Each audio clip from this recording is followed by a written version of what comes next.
नमस्कार दोस्तों, मैं अंकित वशिष्ठ यूट्यूब के करंट अफेयर डेली चैनल में डेली करंट अफेयर्स 26 जुलाई 2021 में आपका स्वागत करता हूं। सबसे पहले हम कल का अभ्यास प्रश्न करेंगे। कल का अभ्यास प्रश्न था, सरकार द्वारा किस शहर में इंडियन इंस्टीट्यूट ऑफ हेरिटेज की स्थापना किए जाने की घोषणा की गई है। इसका सही जवाब था नोएडा। सरकार द्वारा नोएडा शहर में इंडियन इंस्टीट्यूट ऑफ हेरिटेज की स्थापना किए जाने की घोषणा की गई है। यह देश में अपनी तरह का पहला संस्थान होगा। इससे स्थापना से देश के समृद्ध विरासत पर ध्यान केंद्रित होगा और राष्ट्र के सांस्कृतिक पहलों पर शिक्षा प्रदान करेगा। आज के प्रश्नों की तरफ बढ़ते हैं। आज का पहला प्रश्न है, सी विजय कुमार को किस आईटी कंपनी के नए अध्यक्ष एमडी के रूप में नियुक्त किया गया है। इसका सही जवाब है एचसीएल। सी विजय कुमार को भारतीय आईटी क्षेत्र के विकास में अग्रणी भूमिका निभाने वाले शिव नादर के इस्तीफे के बाद एचसीएल आईटी कंपनी के नए अध्यक्ष के एमडी के रूप में नियुक्त किया गया है। वे 5 वर्ष तक इस पद पर कार्यरत रहेंगे। शिव नादर भारत में कंप्यूटरिंग और आईटी उद्योग के अग्रणी हैं। उन्होंने 1976 में एचसीएल ग्रुप शुरू किया था। नेक्स्ट क्वेश्चन है, स्पेशलिटी स्टील के लिए कितने करोड़ रुपए के उत्पादन से जुड़े प्रोत्साहन योजना को हाल ही में केंद्रीय मंत्रिमंडल ने मंजूरी दे दी है। इसका सही जवाब है 6,322 करोड़ रुपए।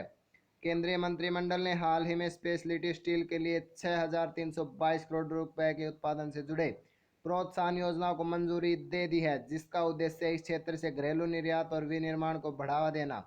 इस राशि का प्रोत्साहन 5 वर्षों में दिया जाएगा और इस योजना से 5,25,000 से अधिक नौकरियां विकसित होंगी। नेक्स्ट क्वेश्चन है, 26 जुलाई को पूरे भारत में कौन सा दिवस मनाया जाता है। इसका सही जवाब है कारगिल विजय दिवस। 26 जुलाई को पूरे भारत में कारगिल विजय दिवस मनाया जाता है। आज के दिन भारत और पाकिस्तान की सेनाओं के बीच वर्ष 1999 में कारगिल युद्ध हुआ था और लगभग 60 दिनों तक चला और 26 जुलाई के दिन इसका अंत हुआ था। इसमें भारत विजय हुआ था। यह दिवस कारगिल विजय दिवस युद्ध में शहीद हुए भारतीय जवानों के सम्मान के लिए मनाया जाता है। नेक्स्ट क्वेश्चन है, अंतर्राष्ट्रीय ऊर्जा एजेंसी और किसने renewables integration in India 2021 report launch की है। इसका सही जवाब है नीति आयोग। अंतर्राष्ट्रीय ऊर्जा एजेंसी और नीति आयोग ने संयुक्त रूप से renewable integration in India 2021 report launch की है। यह रिपोर्ट नवीकरणीय समृद्ध राज्यों के सामने ऊर्जा परिवर्तन चुनौतियों को समझने के लिए कर्नाटक, महाराष्ट्र और गुजरात सरकारों के साथ 3 राज्यों में आयोजित कार्यशालाओं के परिणाम पर आधारित है। आज का 5th क्वेश्चन है, किस आईटी संस्थान ने एंटी ड्रोन तकनीकों के समाधान खोजने के लिए इनोवेशन हब लॉन्च किया है। इसका सही जवाब है आईआईटी कानपुर। आईआईटी कानपुर ने हाल ही में घुसपैठ पहचान प्रणाली, एंटी ड्रोन टेक्नोलॉजी, साइबर सुरक्षा प्रणाली के समाधान खोजने के लिए इनोवेशन हब लॉन्च किया है। आईआईटी कानपुर का C3I हब साइबर सुरक्षा स्टार्टअप के जीवंत पारिस्थितिक तंत्र को बढ़ावा देने के लिए प्रतिबद्ध है। नेक्स्ट क्वेश्चन है, अमेरिका के राष्ट्रपति जो बाइडेन ने अफगान प्रवासियों के लिए कितने मिलियन डॉलर के आपातकालीन फंड को मंजूरी दे दी है। इसका सही जवाब है 100 मिलियन डॉलर। अमेरिका के राष्ट्रपति जो बाइडेन ने अफगान प्रवासियों के लिए 100 मिलियन डॉलर के आपातकालीन फंड को मंजूरी दे दी है, जो अफगानिस्तान में भू राजनीतिक स्थिति से उपजी है, जिसमें विशेष आवर्जन अफगान वीजा आवेदक भी शामिल हैं। साथ ही लगभग 2500 अफगानों को विभिन्न बेंचों में फोर्ट भी लाया जा सकता है, जहां उन्हें तैनात किया जाएगा। आज का 7th क्वेश्चन है, भारतीय टेनिस खिलाड़ी सुमित नागल ओलंपिक खेलों में एकल पुरुष मैच जीतने वाले कौन से भारतीय टेनिस खिलाड़ी बन गए हैं। इसका सही जवाब है तीसरे।